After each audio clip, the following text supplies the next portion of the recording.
This building that we're sitting in, the building across the street that Hauptmann Woodward is in, all the stuff that you can see behind me from Roswell Park wasn't here. When I met him, I remember thinking, this guy's selling me a real story here.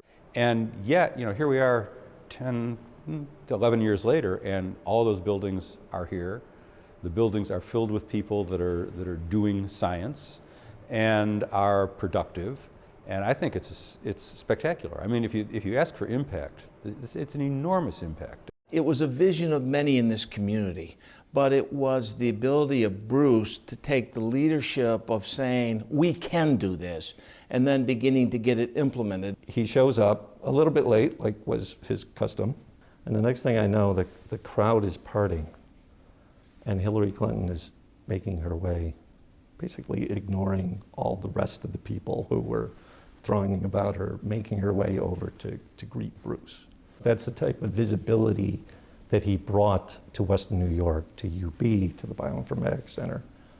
I was always amazed that Bruce was comfortable walking into any room, any audience, any program, and in fact, he seemed to thrive on diversity and bringing people together in a way that they could share their ideas. We flew to Albany with Bruce and we sat at a table, and Jim and I once again brought our heart and our passion for what we believed for Hunter's Hope and what we believed Hunter's Hope and UB could do together. But it was Bruce that made the difference in that meeting. And the long run will be when you're able to see the little boys and girls that never had a chance before, walking and talking and doing the things that we do each and every day.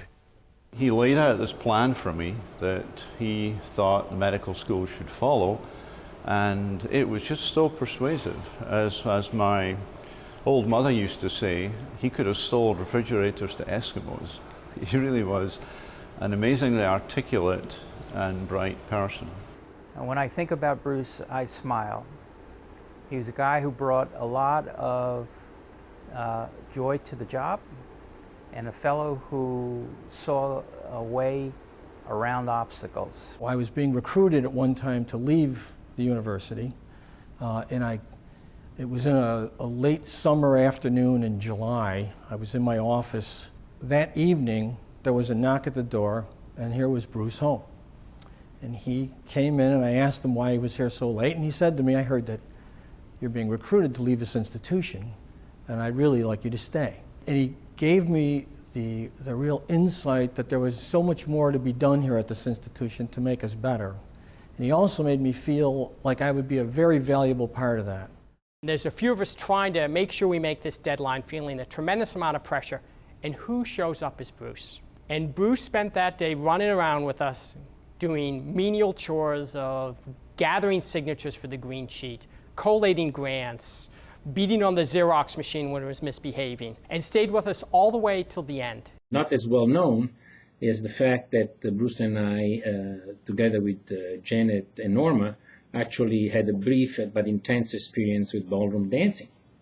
We started to take lessons, and the experience did not last very long, but was somewhat intense, and to my surprise, Bruce was actually pretty good. In the early 2000s, Bruce and I went to Columbia University to look at their bioinformatics program to see how it might be developed here at Buffalo.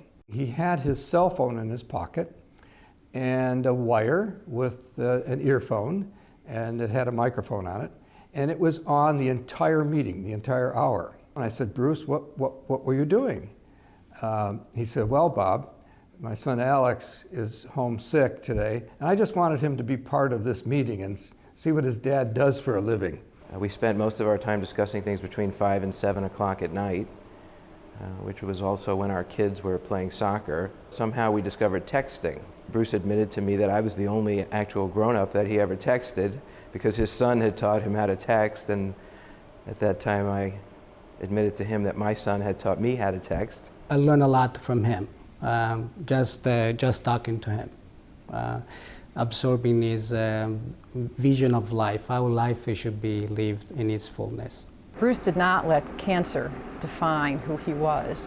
Bruce lived his life, and through living his life, he's going to make a difference in how we battle cancer, and really the infrastructure The scientists, the technology, and what we're building here is going to allow that dream to come true. Bruce never complained of his illness. He tackled it head on and examined it just like it were another experiment in the lab. I think of Bruce every day, and especially when I walk into the Center of Excellence. Bruce had such a profound influence in my life, and I feel blessed to have worked for such an accomplished and wonderful person. And when I was with Bruce in his last hours before he passed, I recall we were sitting there and I was holding his hand, and all I could think of was how, when his soul would leave his body, that here was an individual who was responsible for such great things, these number of children who are alive today. And then I thought of all those babies who never received that drug, and how when his soul left, all I could think of was, as it would rise above all the suffering that he had, above the sky, out beyond the beautiful galaxies, that all those baby angels would be waiting for him to carry him to the face of God. In Buffalo, in Western New York, in conjunction with UB, we have the opportunity to do well on behalf of the community while doing good on behalf of the world. And clearly, I thank you all for that opportunity.